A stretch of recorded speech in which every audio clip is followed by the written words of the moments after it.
I came here to remind you that when people laugh at your visions and ideas, it's only because they don't have their own visions and ideas around what they're supposed to do with their life or their careers. People that don't have any dreams for themselves, they tend to be dream killers. People that don't have their own visions, they become vision killers. They want nothing more than to talk you out of your own visions. I have a habit of dreaming with my eyes open. You have to be able to see what doesn't exist in order to be able to pull off or achieve what in most people's minds seems to be impossible. What is your vision? What is your idea?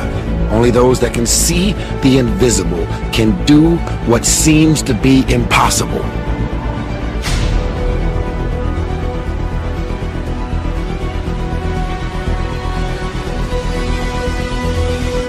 I want to remind you to continue to dream and dream big. You have to be relentless. You have to never let off the gas, never stop, never quit.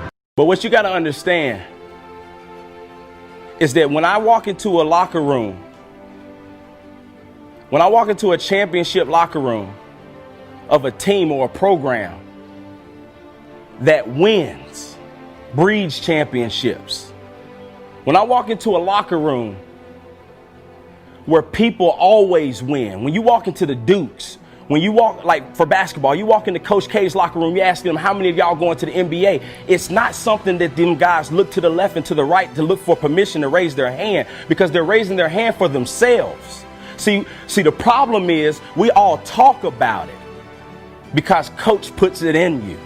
Hey guys, we're going to do it this year. But the problem starts here when another man asks you a question about you and where you come from and asks you, are you going to the major leagues? You got to look to your left and to your right to see who's going to laugh because I struck out the last center squad, because I looked bad the last time in practice. But see, you got to understand that the reason why you're not going anywhere in life is because you're always looking for somebody else's approval for you to get there.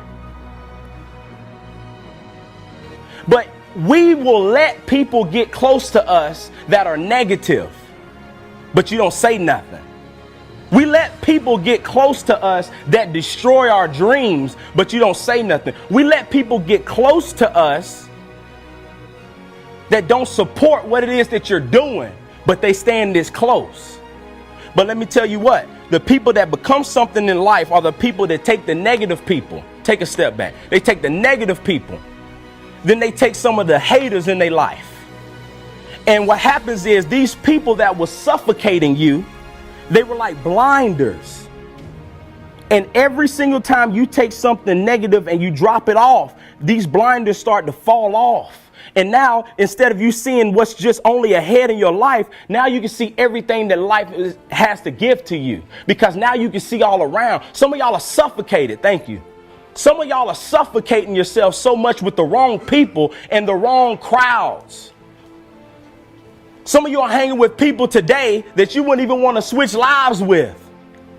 This is the power of visions, right here. I want to win so bad. My hunger and appetite for success is intimidating. It scares the shit out of people. I come up with new visions and ideas every single day. And people around me say, slow down, stop. You're doing too much. Your appetite is too big. I can't help myself. I want to win.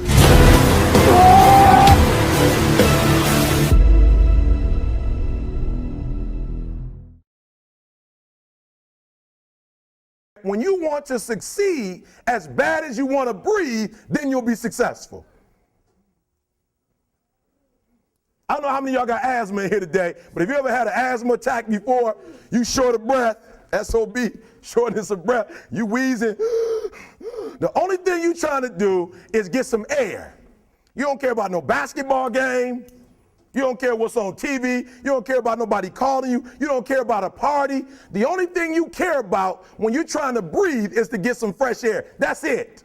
And when you get to the point where all you want to do is be successful as bad as you want to breathe, then you'll be successful. And I'm here to tell you, number one, that most of you say you want to be successful, but you don't want it bad. You just kind of want it.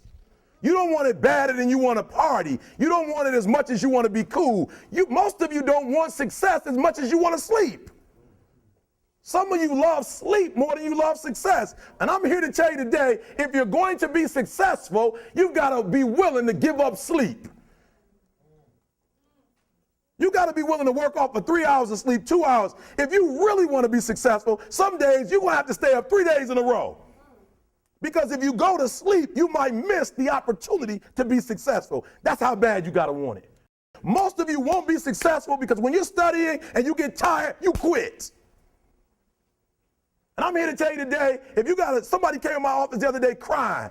I said, look, don't cry to give up, cry to keep going. Don't cry to quit. You already in pain, you already hurt, get a reward from it. Don't go to sleep until you succeed.